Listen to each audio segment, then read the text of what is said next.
Radhe Radhe, good morning everyone. এখন বাজে বেলা 10টা। তো কার কার ব্রেকফাস্ট হয়ে গেছে? আমি তো ব্রেকফাস্ট নিয়ে বসেছি। তার আগে সবজি কাটছিলাম অবশ্য।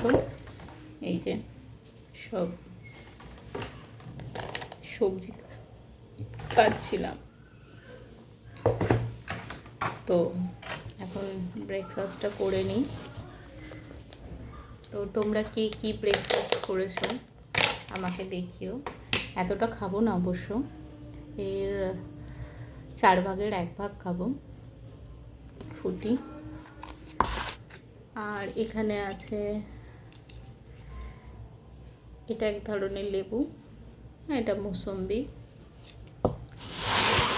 আজকে আর পিচ ফ্রুটটা খেতে ইচ্ছা করছে না, থাক কালকে খাবো।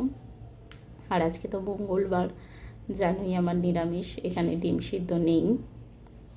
তো চলো ব্রেকফাস্টটা করে নিই। আর আশা করি সবাই ব্রেকফাস্ট করে অফিসে বেরিয়ে গেছো নিশ্চয়ই, মানে যে যার কাজে বেরিয়ে গেছো। তো কে কী ব্রেকফাস্ট করলে সময় সুযোগ পেলে আমাকে কমেন্টে জানিও।